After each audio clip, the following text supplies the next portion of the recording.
Everybody's Gone to the Rapture is a video game, kind of. It's one of those walking simulators, which is code for we didn't want to program gameplay. You play as an invisible person because animating arms or legs would have taken effort, and you slowly, very slowly, wander through an abandoned British village where everyone has mysteriously vanished and left behind their books about birds. There's no combat, no puzzles, and no real interaction, just glowing orbs of light that guide you to vague poetic scenes about God and death and cheating. Everyone speaks in riddles and cries a lot. It's sort of emotional, but you're distracted just wondering if you can go any faster than a funeral procession led by a limping goat. Spoiler, you can't. The soundtrack is beautiful and the graphics are great, because when your game has the pace of a BBC gardening programme, you'd better make it pretty. It's the kind of game critics fall over themselves to praise because it's art, but really, you'd be better off just watching someone else play it on YouTube and save yourself £15. In the end, Everybody's Gone to the Rapture is less of a game and more of an experience. The experience of buyer's remorse.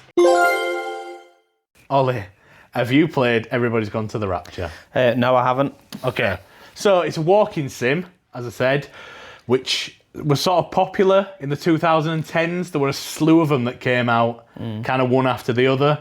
And the key word is walking. This game is painfully slow. There is a run function, but it's sort of fiddly and it doesn't really work all the time. You have to hold L2 and keep moving for like 8 seconds, and then you'll get up to full speed. Right. But I could never get it to work. And then anytime you go in like a building or you see a scene or anything, it stops, and then you have to start the process again. The game mechanics are sparse. You have an interact button, which is every button, and it really opens doors and turns on radios, and that's about it. Okay. There's also a kind of weird tilt mechanic when you get to like a major scene where you have to tilt the controller, and I never got the hang of it. I could never figure out what I was supposed to do. I just kept sort of wanging it like a different way each time and hope for the best. Yeah. However, if you can get past those things, there is a sort of beautiful, sad, mysterious story that plays out. The story boils down to that everybody's disappeared from this place in Shropshire, and you've got to sort of amble round following glowing balls of light, and the story unfolds in little scenes from the point of action when everyone disappeared, or a few hours prior to that, and it's good. And I spent a lot of time going back and forth with like theories as I was playing it, as the game progressed, and I was really satisfied with the conclusion. The characters are great and the voice acting is phenomenal. Really? Absolutely phenomenal. And there's a nice sort of collection of UK voices on show and only one American, so it's exactly how it should be. This, along with the music and sound design, are by far the best things in the game. The score is fantastic, and it punctuates the big moments really well. When you kind of get to the end of a section, there's a kind of unique song for the person whose section you just played through, and they're all really good. Is the American person the villain? You know, like how in American TV shows and films, you always know who's the villain if there's one British person. Spoiler alert for anyone who, who don't want to know. You don't have to answer. She is, and she's also black, which you find out later in the game when there's a scene where one of the sort of older women is talking about the American is a scientist, and one of the women is talking about the older women, and she sort of says, "Oh, there's not really any place for people like her around here." And the woman she's speaking to goes, "Jesus," and she's like, "No, I don't mean the colour of her skin," and you know she does mean the colour of her skin. Bloody hell. It's a village in Shropshire. That's probably not to be hating on Shropshire, but that's kind of what villages are sort of like in a way. You've got the stereotype of like rural England, especially kind of thing, rural British areas being a bit slower on the uptake of becoming modern and more culturally. And to be fair, maybe she does mean just because she's like a scientist that she shouldn't necessarily belong in a quiet English village. She should be out doing stuff. But is she the only black person in the game? And then she's the villain? You don't see anyone. Right. The way the scenes are played out, you see hear like the voices? you hear the voices, and you see an outline of the person in light, and it kind of flickers when they're speaking, so you can see them moving and their outline, but you can't see what anyone looks like really, facial wise or anything like that. So yeah, you can't see what she looks like or anything. Yeah.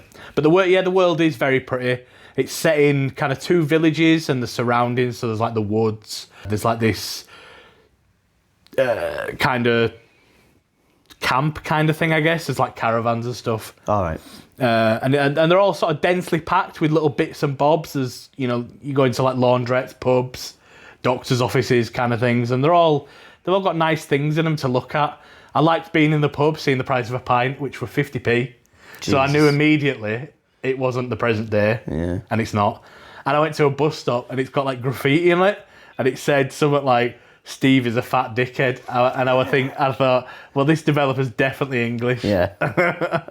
Would I recommend this game for the platinum? Ask me that.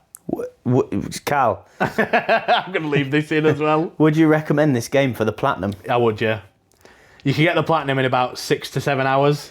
Right, I think you're going to have to explain yourself a bit more here, because in the first section you went, you'll have buyer's remorse, but now you're saying you would recommend it for the plat. So, well, yeah, I'll go into it.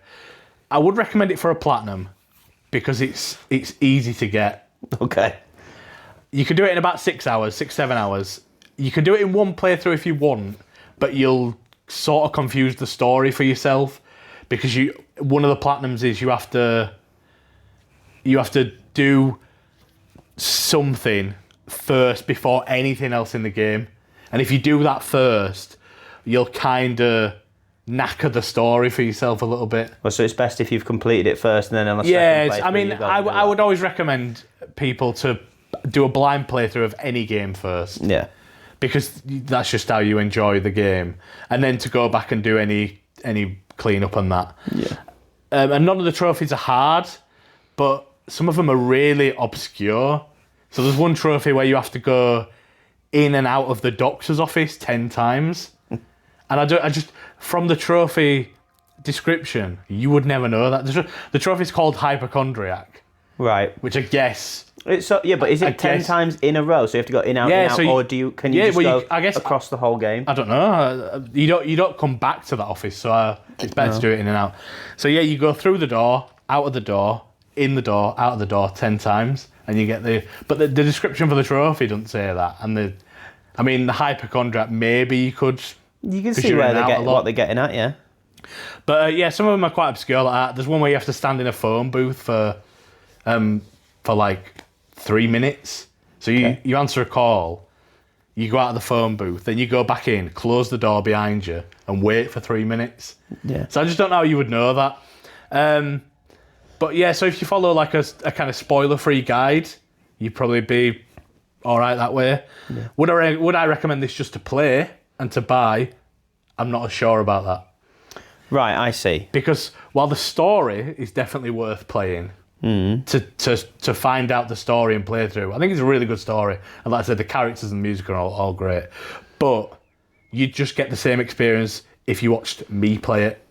Yeah. So if you sat and watched me play it and we didn't speak, you'd have the... So if you went on YouTube and typed in, everybody's gone to the Rapture, 100% walkthrough, no commentary, you'd have the same experience if you just played the game. Well, I guess games like that, like walking sims and visual novels and stuff, are like that, aren't they? Because it's not really about the gameplay, it's more about the story and how that... some of them, so like, there's a game called Soma, which is a kind of walking sim, but you have to like hide from the enemy and stuff as well.